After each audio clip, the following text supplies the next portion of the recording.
Hello everyone, welcome back to my YouTube channel English by Annpurna. So dear friends, आज हम CTET का English का paragraph करेंगे जो कि बहुत ज़्यादा इम्पोर्टेंट है. So now let's get started. Direction दे रहा है 121 to 129. Read the given passage and answer the question that follow by selecting the most appropriate option.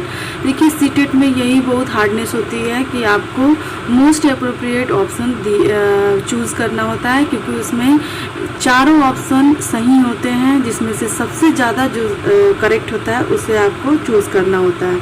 सो ये इंग्लिश का एक पैराग्राफ हमने लिया है. सो इसको पहले पढ़ते हैं. Raja Ravi Varma was the Indian king and painter whose painting brought a momentous turn in India art. His works on great Indian epic Ramayana and Mahabharata brought the omnipresent deities to the surrounding of earthy world.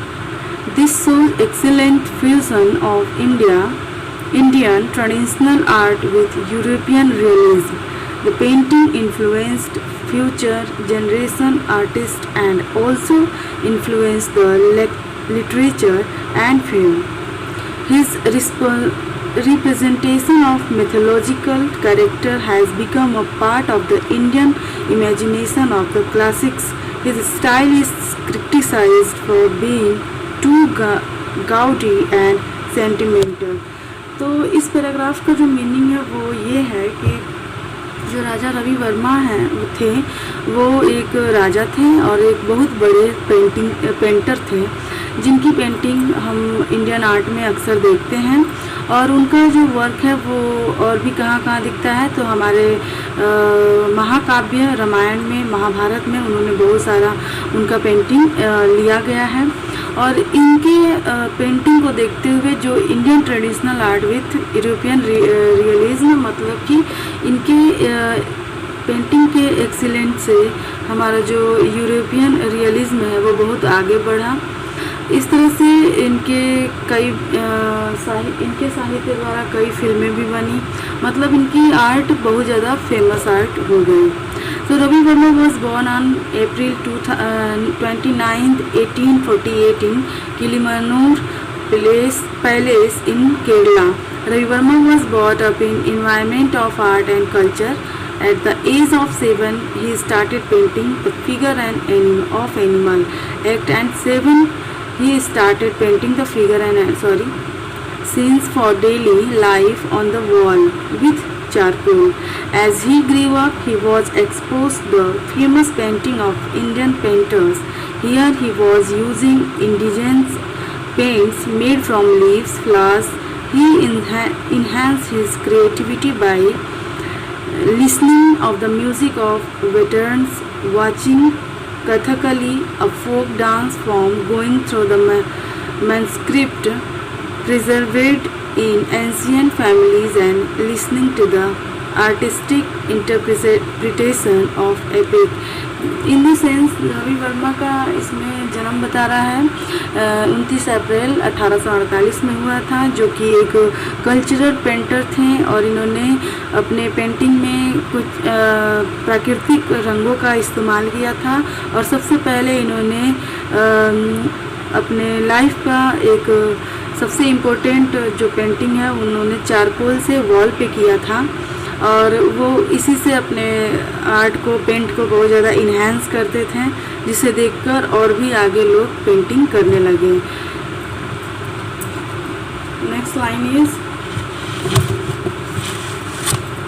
Raja Ravi Verma is most remembered for his painting of beautifully sari-clad women who were depicted as graceful and shapely.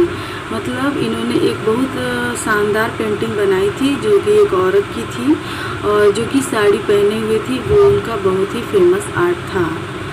अब इससे related कुछ questions हैं, उसे हम देखेंगे. ये CTET में ऐसे ही अपठित गद्यांश जैसे हिंदी का होता है वैसे ही इंग्लिश में ऐसा पैराग्राफ आएगा और उससे क्वेश्चन पूछे जाएंगे जिसका आंसर आपको चूज़ करना रहेगा. The theme of Ravi Varma's famous painting word, मतलब रवि वर्मा का जो थीम था वो क्या था, उनके पेंटिंग का थीम क्या था. तो फीमेल फिगर्स था, मतलब वो औरतों का बहुत अच्छा फिगर बनाते थे। He was specially able to access historical document in the position of, अब इसमें से क्या होगा, national museum that create them certain individuals families who in his family members किलिमन। हाँ, ये होगा नंबर 4, इसका करेक्ट आंसर हो जाएगा। As he matured in his craft, Ravi Verma's skill were influenced by, किससे इनका बहुत ज़्यादा वो फेमस हुआ था, तो इंडियन सिनेमा में। His style is criticized for being too gaudy and sentimental, means that his work was characterized by, मतलब इनका जो वर्क था वो सबसे ज़्यादा फेमस किससे हुआ, strong colour and emotionally applying से। In the extract artistic interpretation of the epic, means he was interested in, ये किस में बहुत ज़्यादा इंटरेस्टेड थे, तो unique rendering old mythologies. Find a word in the passage which is opposite of minimize, so minimize का opposite क्या हो जाएगा, enhance.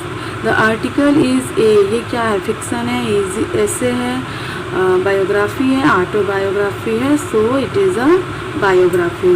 The focus is on the subject associate with sculpture, painting, music, dance, painting. Synonyms for omnipresent is universal.